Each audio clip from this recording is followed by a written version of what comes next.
Welcome to another episode of Corporate CPR, where we breathe life back into your organization, projects, and processes, giving you insights to recovery and avoiding corporate mortality events.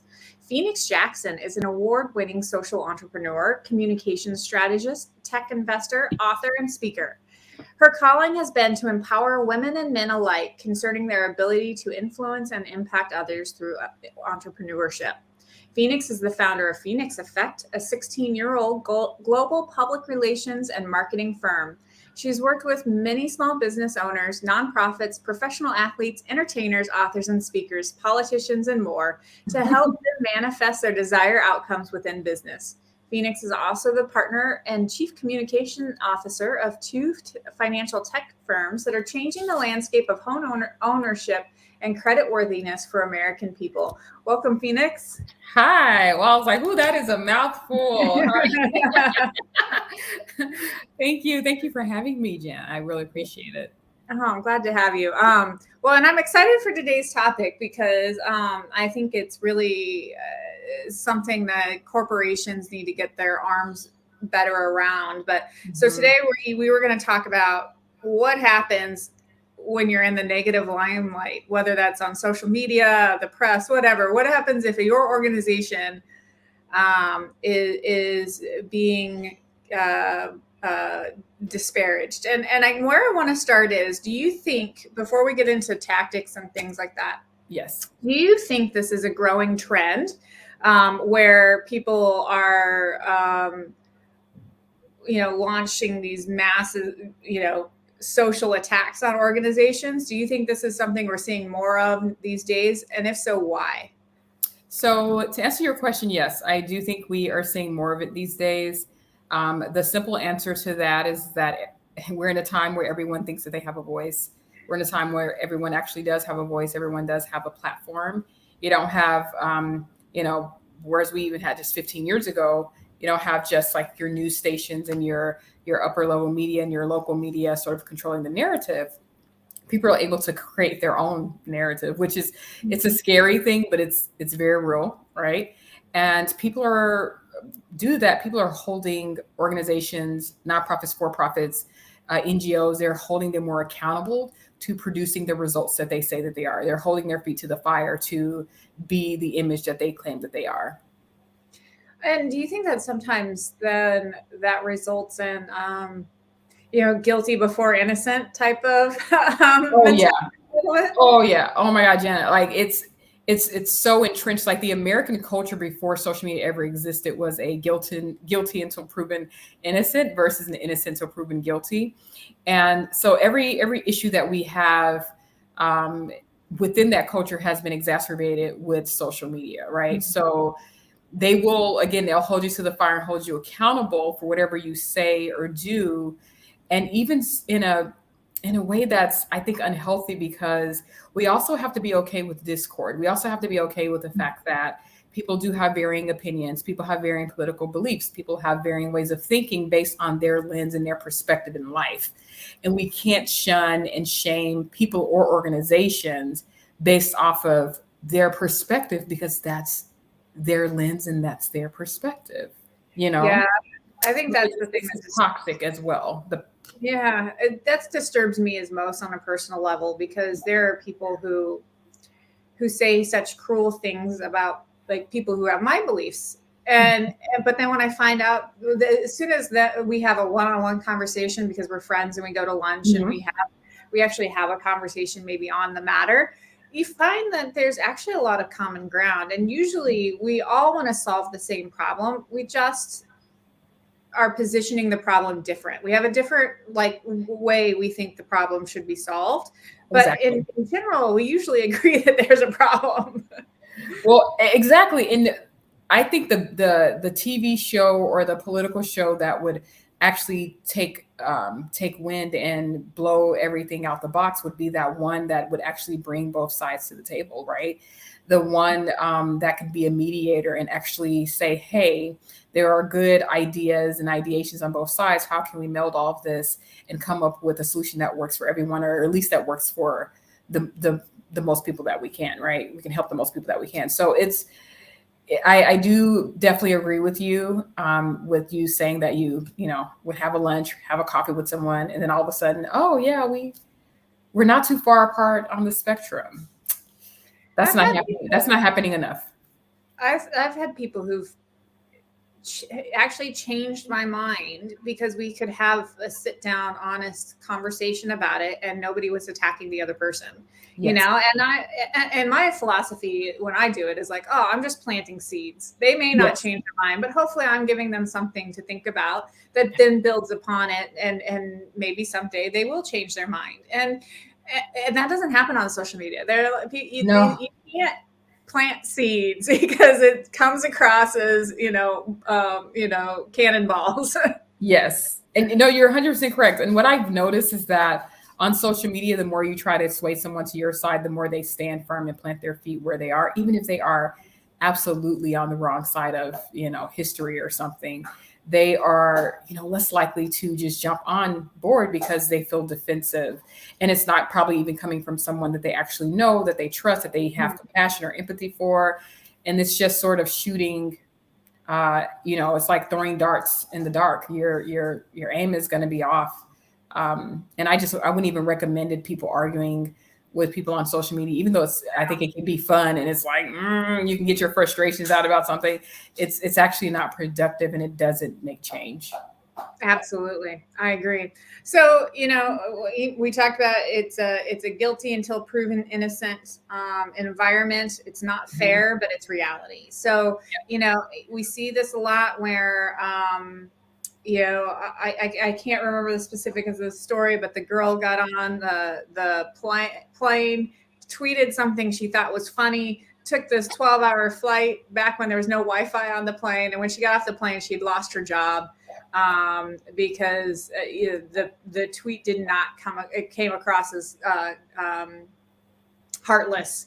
And she was like, I think she was a chief marketing officer or something. So, this company's like, yeah, we can't have you in the limelight like that, so it's a very real thing. It is. And you know what, like this is a sticky perspective for me because I have done CMO work with major organizations, both, in the United States and globally. And I understand the importance of making sure your board, your team, your staff are always, keeping a pristine face for an organization, especially an organization that could lose funding or come under fire based off of someone's personal opinion. And I always talk about when I'm like in meetings and I'm training some association or a board, I'm always letting them know that like it's okay to separate your personal social media from your business or front face of yourself as a business professional or a business leader. It's okay to have a private Twitter, private Instagram, private Facebook for just your family and friends and people that you absolutely trust, where if you really want to share your opinions about things, you can do it there. But under no circumstance, if you are representing a particular brand or a corporation, do you just throw your personal opinions out there. Because one, you could be, hurting the very people that you're saying you're assisting. You could be affecting people you don't know of. And it's just, you can affect your company, which is, something that, your boss or maybe generationally has been built, and you're affecting someone else's lifeline, essentially. And it is a sticky subject because you want to make sure people have the freedom to express and the freedom to be, but also knowing that it has to be responsibly done if it's connected to a nonprofit or an organization they're working with, or even a for-profit. Yeah. I do think it's definitely important to, and it's not even social media, right? When you're out and about, if people know where you work, you're a representation of that organization. But I think on the other hand, sometimes companies do a lot of damage control and maybe overreact. Are we seeing overreacting where people are probably getting fired when maybe the company should just be like slap on the wrist, or what are your thoughts there? I think it is. I think it should be on a case by case basis. I don't believe that there's maybe a line that you can draw in the sand, because each situation is definitely unique. And I believe that each situation is somewhat based off of, the damage that has been done to the people you're impacting the most. A lot of my clients are involved in global social entrepreneurship. So school that has 39 students, or maybe they are someone who's speaking on behalf of suicide prevention or suicide prevention workers and survivors across the world, or what may have you, right? I think they hold themselves to a level of accountability. So I believe individuals have to hold themselves to a level of accountability of who they can impact. But then also I think corporations have to do it on a case by case basis. And then, and if there's been a lot of incidences, maybe you can, create a framework around this is the line that has to be drawn. But right now there is no line, and it's very gray. And I think sometimes there should be a slap on the wrist, and sometimes they should know better. Like sometimes if they came out with malicious or malintent, I think you can get away with like saying, okay, I have to let you go because we can't have that type of cancerous thinking on this side of the fence in our organization because of who we are trying to impact. So again, yeah, case by case. Do you think that organizations are doing enough investigation about the matter? And it comes to mind, there was a recent event where a woman was jogging in the park, and she said something derogatory to an African American male. Supposedly, it wasn't caught on video. What was caught on video was him accusing her of doing it, and the company fired her the next day. Are you talking about the incident that happened in New York? Yes. So from what I understand, he had her on camera, basically calling the police, saying that she was being attacked and she wasn't, right? And that's very dangerous from the standpoint of an African American male who the police could easily just come and kill. So for us, it's about who you impact. For us, it's a matter of life and death. Whereas for the white female, she's done what unfortunately, and I'm very, people who've interviewed me know this, I'm very transparent and upfront, right? White women have used their tears as weapons for generations, and a lot of Black males and a lot of Blacks have died at the hands of these fabricated tears, fabricated experiences, down from Emmett Till to this young man as well, who could have easily have gotten murdered by the cops had they come and they, oh, you're harassing this woman. And, you turn around and now this guy is dead. He's away from his family. He's away from his parents and whoever else he's connected to. And so I do believe a situation like that, if she had worked for me, I would have fired her as well. Even if it was of a different race and someone doing that to someone, I would have fired them as well, because in that case, it's a matter of life and death. And cops don't just murder Blacks, right? They murder whites. They have murdered American citizens. And so you have to be careful to call in violent reinforcement in a non-violent situation, especially when you're fabricating the situation. I wouldn't want someone like that working for my company, at all.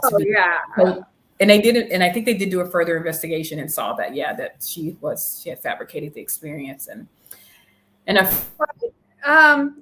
don't know. And maybe there were two stories, or maybe that, it goes again with like what the news has decided to report. Cause I hadn't heard that part, but I guess either way, what my kind of thought process is where I was headed was not so much on the decision. The decision may be perfectly correct, right. But do we think that companies are giving enough time to understand what the facts are? Because it feels like we're responding to whatever the outrage is of the community. Yeah, maybe not, because they are in reactive and responsive mode. And so they're probably not taking time to do full investigations or taking time to really figure out what's going on just yet. Because yes, you're right, they're responding to the community, and their bottom line, I mean, unfortunately, especially in America, the bottom line precedes one individual, unless they're like a chairman or a CEO or the owner, right? So someone who could be easily replaced, they're not going to jeopardize the livelihood of everyone else because of this replaceable employee. So yes, you are right in that matter, that they don't exactly take the time that maybe each situation deserves, even situations that may be a little bit more plain and clear. I think everything does need to be investigated a little bit deeper just to see what was going on behind closed doors. Yeah. So let's start with probably more easy one. So organizations, somebody gets on to Instagram or yeah, or whatever. I was thinking, what's that one where you rate people, like Google or whatever. And you're rating your company, and yeah, everybody was so rude, and this company is so, they support this party, and you shouldn't eat there, and right, and they just disparage the company right online, for probably nothing that actually like a true event, like, right, these are just an individual on there saying their your company opinions. sucks. Yep. What do you do? Do you ignore it? Do you delete it? Do you, like, because some of those you do have the, if it's on a Facebook feed, you could delete the comment. Other ways you don't have to, but you could ignore it on, say, on Google. So, but what is a good response? I think, again, I go back to it's a case by case basis, but what I tend to tell my clients is if it's something that is of a person who've actually been a client, actually been a customer, absolutely should respond to them and open up a gateway of communication so that they can feel that they're being heard. Because the experience that they had or how they were impacted or affected. So I always tell my clients to make sure that you do communicate and extend an olive branch and give them some, reprieve and offer to refund, replace, or, have them back for another experience to sort of change their mind about what has occurred. But if it's someone who is not a verified user, someone who like have created all this hoopla and it's fabricated, I would say absolutely deleting it. Or even let's say you're on a platform where you can't delete it. I would say responding and empathic and gracious. We are sorry that you may have experienced this, or we're not sure of the experience that you are referring to. However, we value our customers, and this, and this is how you can, here's a direct line to speak to someone about your grievances directly. And we apologize, and we look forward to assisting you further. Mm-hmm. I do believe that customers should, feel like they are being serviced properly. And, but I would say, but not and, but you can't satisfy everyone. Yeah. So in a space where you can absolutely delete someone who's a troll and toxic messaging that has nothing to do with your company, what you all are doing, someone's attacking Project Genetics, yes, delete and block the IP address. Because sometimes you do just have people who want to see something fall and fail, and there's no rhyme or reason behind it other than that they're embittered about something. Right. Yeah. Well, and what do you think about, I've seen organizations where they'll remember who that person is, and actually be like, no, here's the facts, right? You came in and you were rude to my staff or whatever. What do you think about those responses? You cannot argue with the consumer. Because I don't know if you've heard that saying that when two people are arguing from a distance, everyone over here doesn't know who's right and they both look like fools. So you always have to remain on the higher ground and always remain, you know what, I'm sorry that from your perspective, you've had that experience. You have to go back to providing water in a fiery moment. This person's they're like a dragon, they're breathing fire, and they're like, and they're not being honest, right? The experience was not that. Still bring a graceful bucket of water to them and provide a solution. Hey, or take a sip. It's okay. You have to coddle and appease situations more than likely if you want to be successful these days. Okay. That's how I would, if this was something that a PR client brought to me, that would be my direct advice in us dealing with the situation head on. We are not arguing with the client, with the customer. Yeah. What about organizations who get caught up in ideology where, maybe it's a social movement or something, and they're on one side or the other, and then find themselves in the crosshairs? I guess, one, do you think organizations should be so socially involved, like so vocal about their social involvement, is question one. And if two, if they find themselves, they have, like you said earlier, they have a right to their opinion. So if they find themselves in the crossfires, and one that comes to mind would be like ChickfilA, right? What do you do? Well, this is something that actually came up in a board meeting recently, because some organizations and businesses are definitely on certain sides of fences. Sometimes their business and their nonprofit servicing is relative to them being on that side of the fence. I would say if a company is built off of a particular ideology, they should stick to it, no matter what that is. If their work is wrapped around that, they should stick to it and try to in the best way provide facts and not emotions. Right? Do not come to the table with the emotions of what you think something should be, or how people should think, or how people should act, or how people should behave, or how people should feel. We should keep in mind of that word should.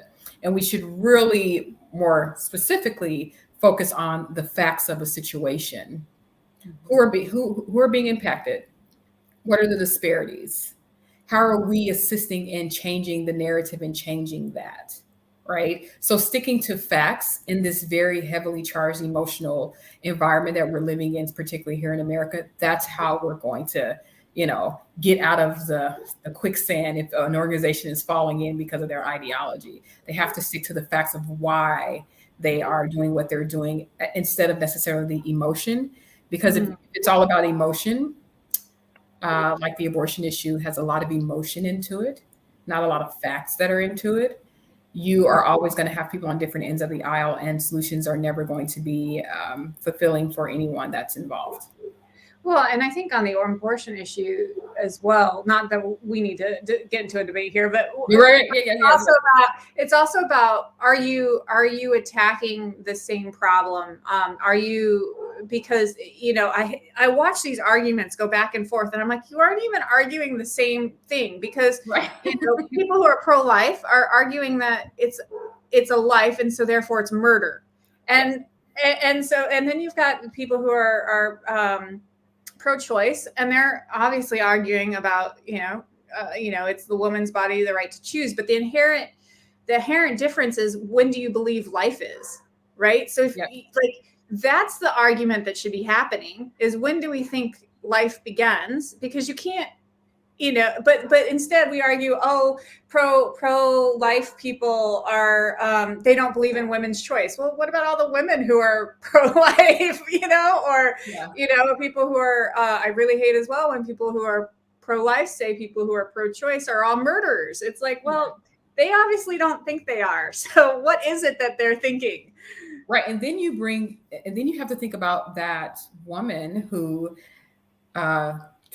transparency. I had to deal with a very heavy experience concerning an abortion clinic and their head director in one of our past PR fixes and things that we were, working on. And one of the sad things that was brought up in one of our team meetings was the reality that you have some women who will come and get an abortion, and then 2 months later, they're out there marching as if they never had one.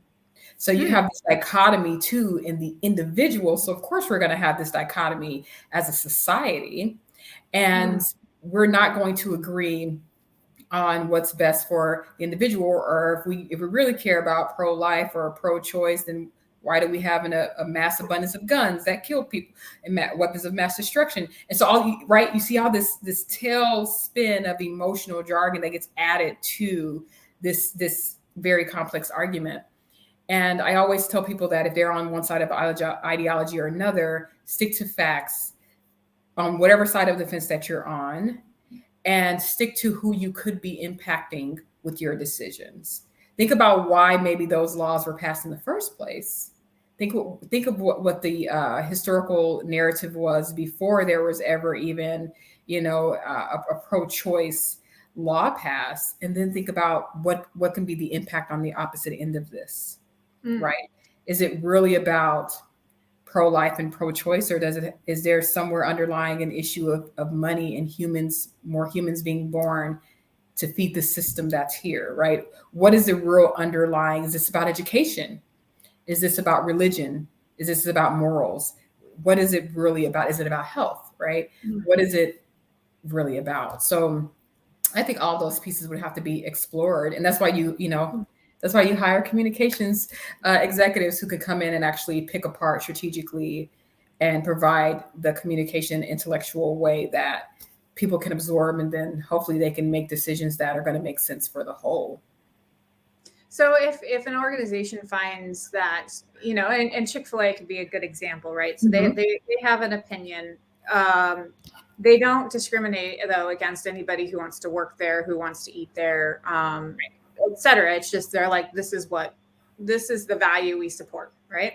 So right or wrong, let's just start there. If they wanted to reframe the narrative though, and really bring light to, we actually care about individuals regardless of their beliefs, how do they reframe that? How do they get the conversation away from, here's the political, people we've donated to, but here's how we treat individuals? Yes, that would have to be framed through imagery and content directly to their consumer. So even though Chick-fil-A, we were talking about Chick-fil-A, even though they have a very staunch way of seeing things and doing things, and it's their way, they're perfectly in their right to see things that way. They're perfectly in their right to do business the way they do, even shutting down their companies on Sundays. Like, they are perfectly in their right with their ideology. However, we are very well aware that everyone eats there. People who are like, now some don't, right? There are some people who they are they're so strongly against the ideology that they're like, yeah, I'm never spending my money there. But then you have a lot of people who, you know what, frankly, they don't care. They're like, I'm going to go have a sandwich, and I'm going to go have their mac and cheese or whatever they have, and I'm going to eat and be happy, and we'll see where the chips may fall later, right? Mm-hmm. I would say that Chick-fil-A should do a better job at marketing to those people who are a little maybe less staunch themselves in their own beliefs on the other side of the fence. And Chick-fil-A should do a full-out marketing and PR and communications campaign that tailors to the fact that they serve all people, that, it's almost like a self-love, all love campaign of, this is who our consumers are, and we value them. This is who our workers are, and we value them too. They're of different races, creeds, religious backgrounds. They should do a campaign that really shows the face of who's on the inside and who's on the outside of Chick-fil-A, regardless of the fact that the owners have their own thoughts and sort of live their own ideology in the midst of that. That's how I would handle that. I would give a straight to consumer view of, this is who we are, and we love you regardless of maybe the things that we are passionate about. You are our purpose, and this is how we want to, continue to connect with you. Yeah, that's a good, going back to your purpose. That's a really good view, because their political leanings definitely are not their purpose. They're not out there. Right. They're not an activist company. They may have strong feelings. They're not an activist company. So going back to their purpose would be good. And again, that goes back to what we spoke about before, fact over emotion, right? This is the facts of who we serve and where we are. And these are and I know for a fact they have people of different races and creeds who own Chick-fil-A's and franchises across the country. So this is who we are.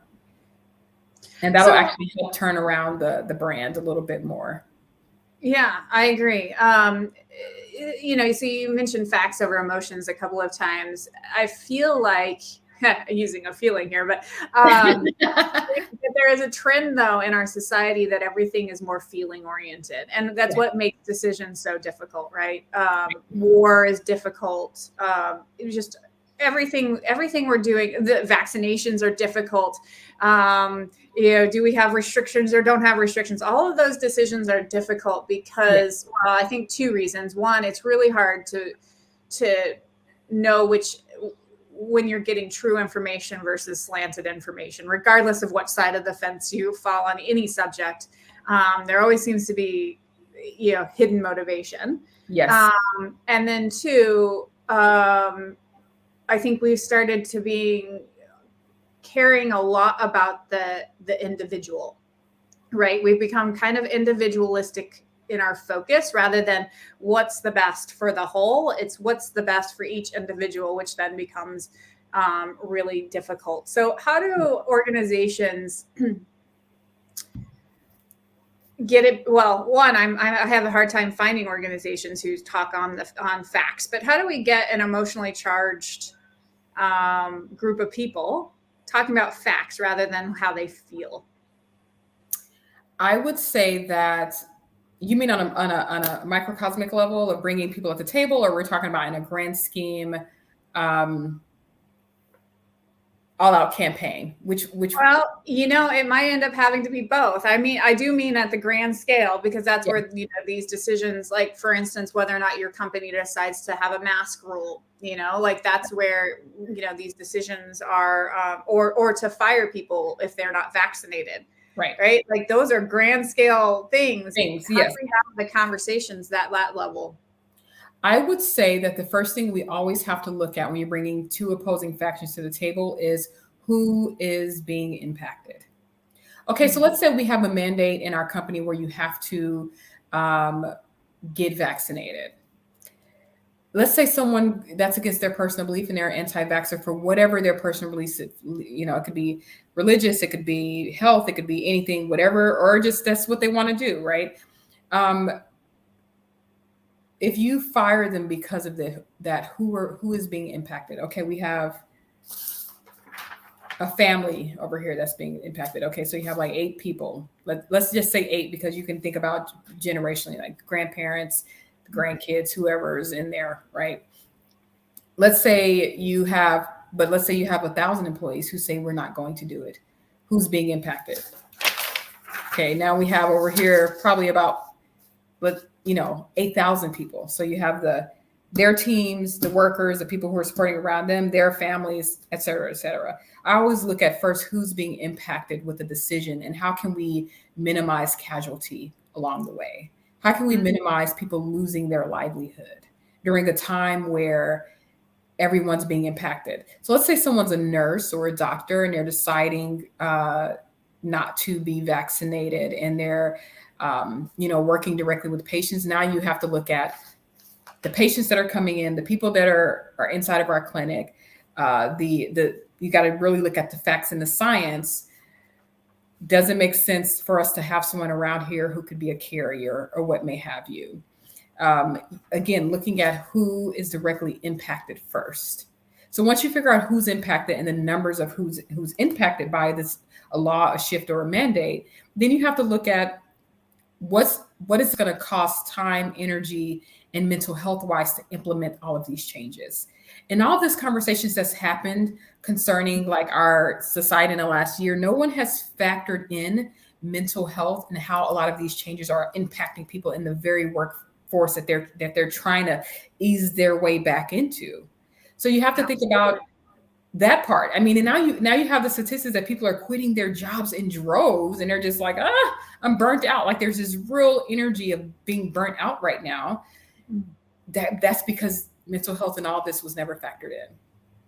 Absolutely. And I would start there. I would start looking at the facts in those particular ways in that order first, and then look at how can we make this decision that's going to best suit our company and everyone around. And I know some companies who have frankly said, hey, we're not making anything a mandate. You guys do what you want to do that works best for you. Then you have some companies who are like, we absolutely have to because of the people we are in front of and connected to on an everyday basis.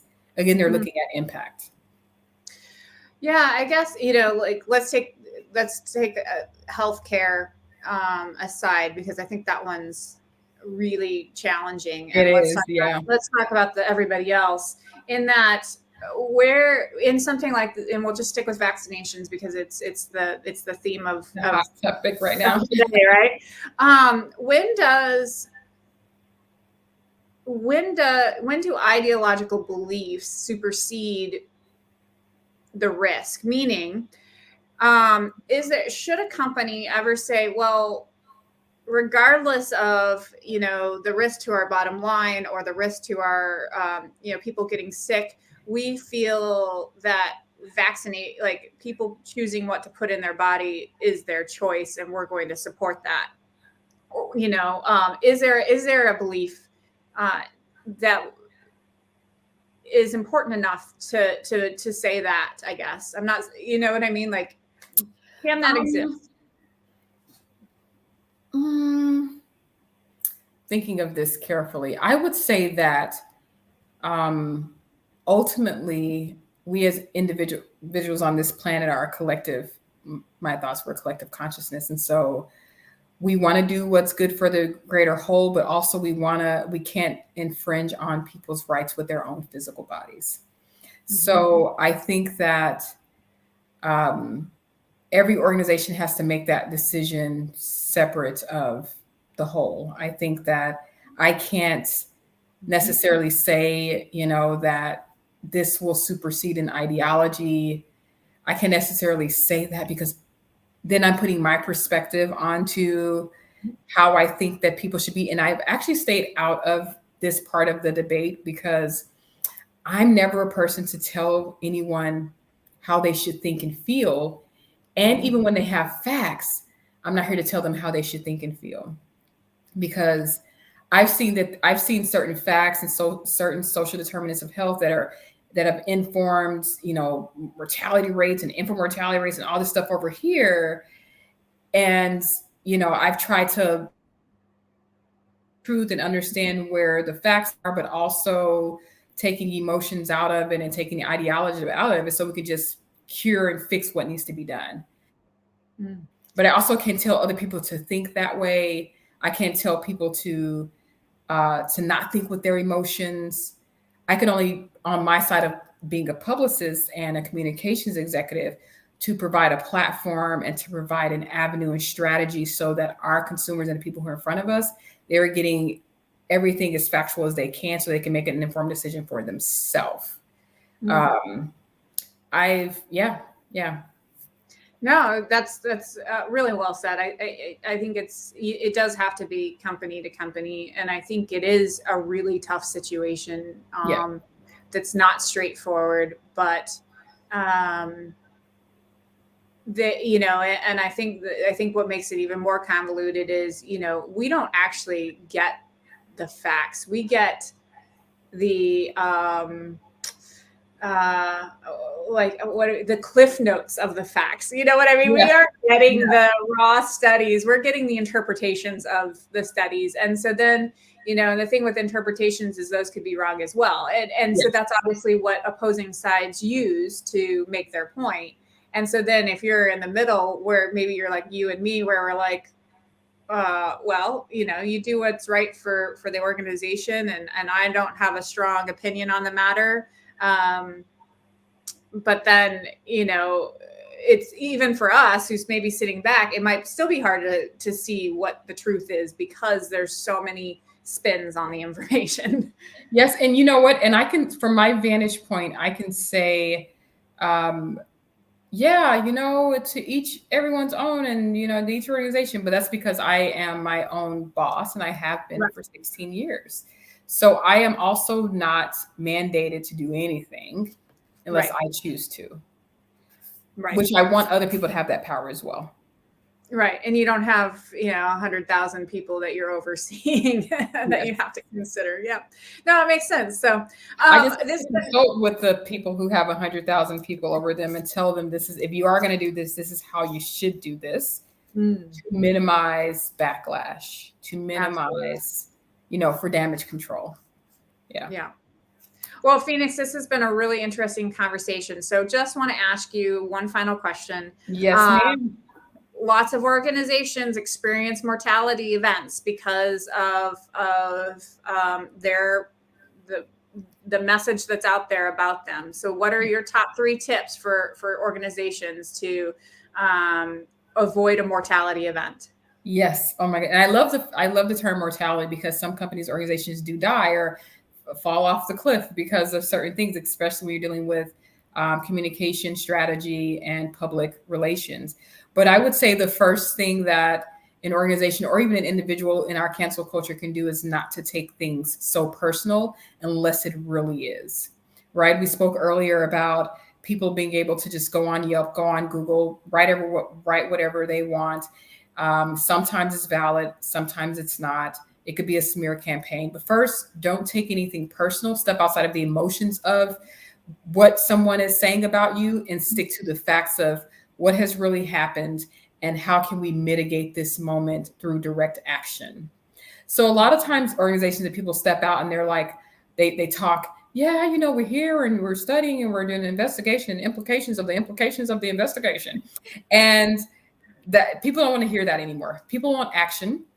They would like a direct response. And so I always tell a company to also have a risk management and communications plan in place beforehand so that they can implement something should something, should the poop hit the fan. So that would be the first thing, is like not to take it personal and respond with facts and empathy if the experience is a valid experience on behalf of your customer. And the second thing I would say is be honest. One thing that has gotten companies in trouble when they are in the hot seat is trying to wiggle their way around something and trying to spin it versus actually coming out with facts saying, you know what, yes, we screwed up. Yeah. People today value that more than any other time in history. People actually value when you come out and say, you know what, we were thinking, or I was thinking, if it's an individual, I was thinking a little skewed back then. And now I'm a little bit more educated about how something should be. And you know what? I was wrong. And this is how I'm going to hold myself accountable to do something different moving forward. Straight honesty and accountability. And then the third one would be to make sure that you are responding with direct action, which this kind of folds back into number one. But let's really fine tune and look at the term of action, right? We live in a society where people are getting angrier and angrier and taking out their internal frustrations, even their own internal lack of healing, on everything that they can find. It's like they have a loaded gun and they're hitting everything that they can along the way.